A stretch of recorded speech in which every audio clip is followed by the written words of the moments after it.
السلام علیکم ورحمۃ اللہ وبرکاتہ۔ مکہ مکرمہ میں صبح کے 9 بج چکے ہیں اور سب سے محبوب ترین سعودی عرب کا پروگرام نور علی الدرب، درب کہتے ہیں راستے کو، اور نور تو نور ہے۔ نور ٹی وی جدہ آپ کا خیر مقدم کرتا ہے۔ یہ وہ سوال و جواب کی نشست ہوتی ہے جبکہ سعودی عرب کے کبار علماء اور مشائخ اس پروگرام میں حصہ لیتے ہیں۔ آج دیکھتے ہیں کون ہے۔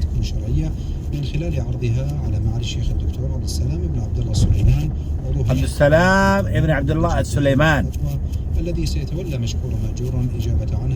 عضو هيئة الكبار العلماء، یہ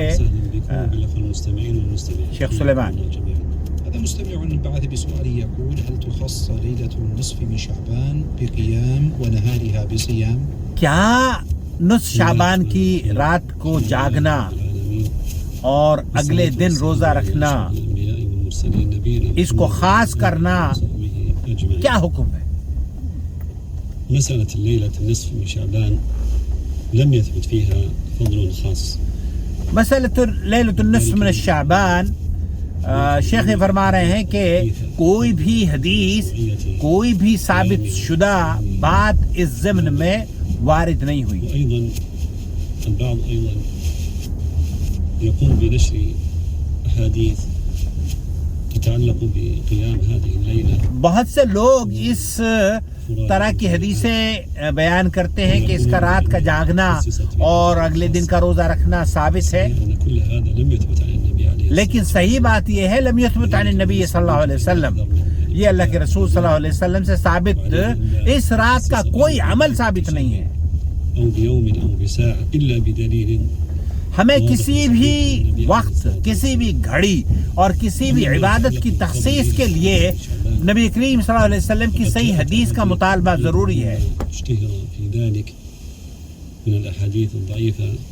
احادیث ضعیف، تمام کی تمام حدیثیں ضعیف ہیں جو شب برات کے سلسلے میں پیش کی جاتی ہیں۔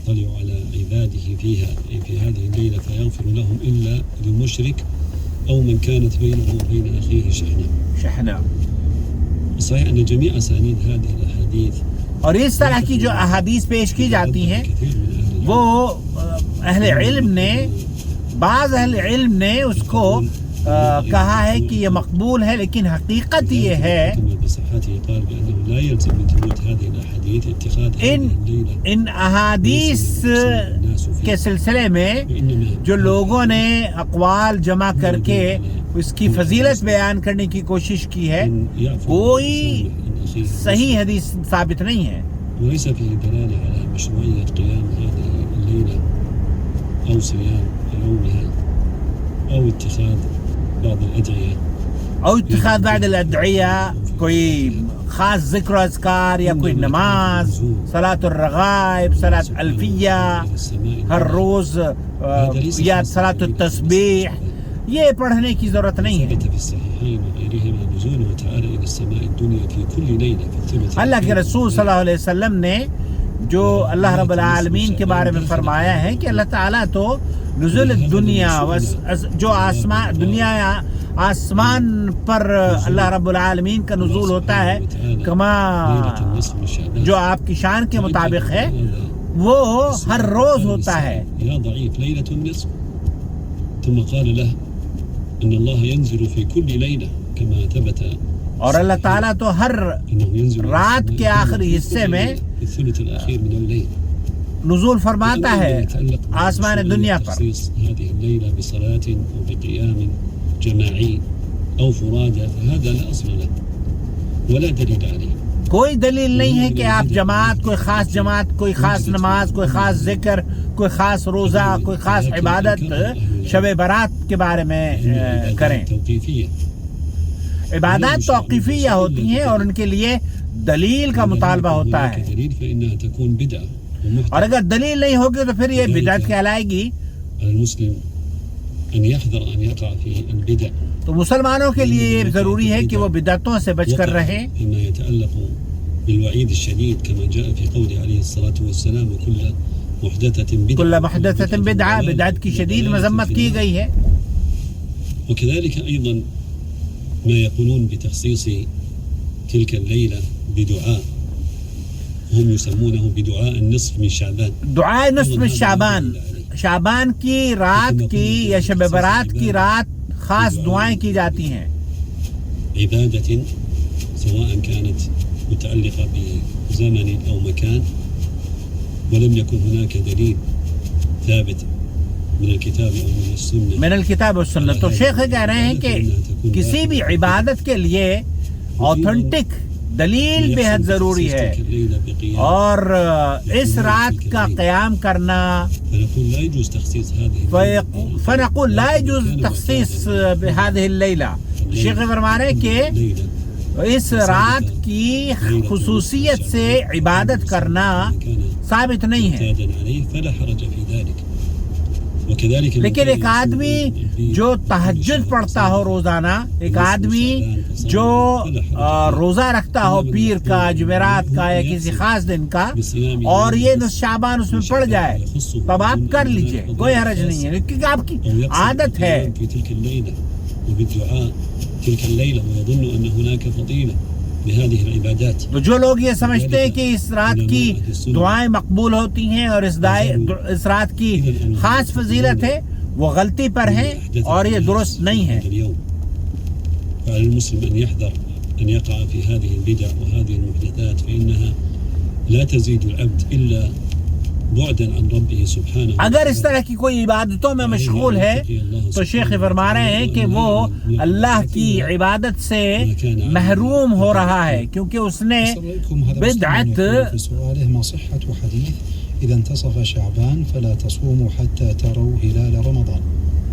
اس حدیث کے بارے میں کیا حکم ہے؟ فلا تصوموا حتى تروا هلال رمضان رواه الإمام أحمد وأصحاب السنن بحديث أبي هريرة، وقد صححه بعض أهل العلم وضعفه بعضهم، والأقرب والله أعلم أن هذا الحديث لا يصح. یہ حدیث بھی صحیح نہیں ہے. کہا جاتا ہے کہ آپ نصف شعبان کے بعد کوئی روزہ نہ رکھیں جب تک کہ چاند نہ نظر آ جائے رمضان کا. امام احمد بن حنبل نے اس روایت کو نقل کیا ہے، لیکن اس روایت کے بھی شواہد سند کے اعتبار سے ثابت نہیں ہیں. تو رمضان سے پہلے جو لوگ روزہ رکھتے ہیں پیر اور جمعرات کا یا